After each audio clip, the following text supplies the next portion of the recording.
All right, today we're hanging out and we're talking about Opus, a brand new theatrical release of the 2025 Sundance Midnight Selection starring Ayo Edebiri and John Malkovich. This film is getting horribly reviewed, so let's talk about it.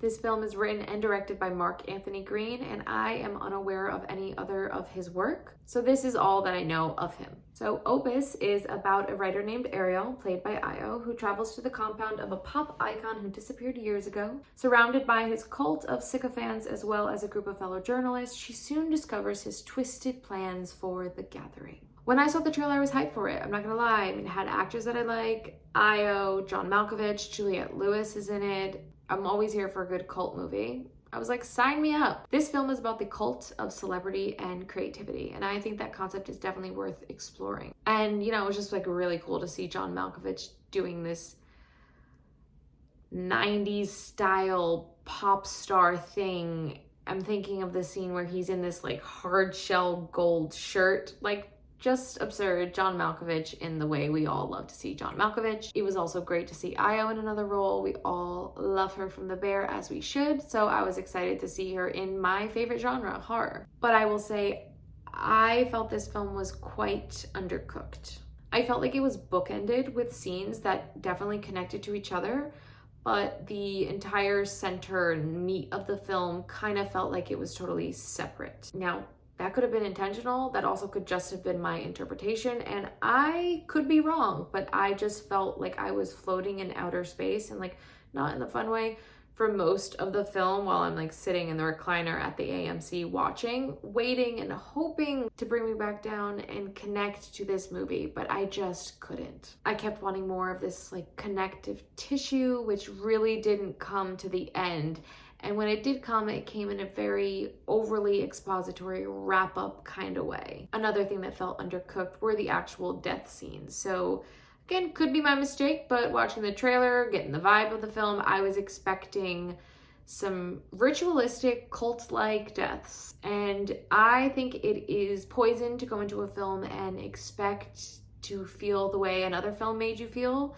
But I'm thinking of Midsommar, and I'm thinking of how well that film handled cult exploration. The details of the cult in Opus are sort of unraveling as we're watching it.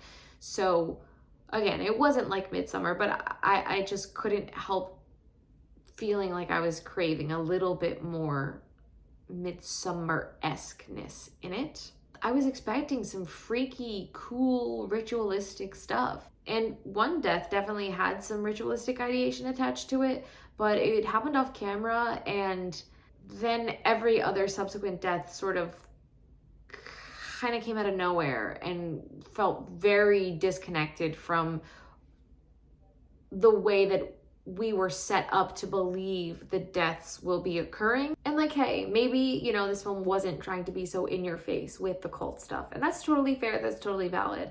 But then towards the end, there is an extremely overt nod. I can't even say nod. It was a very obvious point to Jonestown and the Kool-Aid. And I just am kind of like, if you don't want your audience to think that that's what they're getting, then you can't include something that is one of the most famous markers of a cult in history. This film also didn't really feel like a horror film to me. And I know that's crazy because I was just talking about deaths and ritualistic killings, and a lot of horror films have comedy in them, but this kind of felt like it fell between a couple tones, and it wasn't super clear on what the tone it was going for was. But overall, I was disappointed with the film, and that could be because 1, I had too high of expectations, 2, I had the wrong expectations, or 3, this movie just wasn't for me. Have you seen Opus? What did you think? Make sure to subscribe and we can hang out again soon. Happy movie watching. Mwah.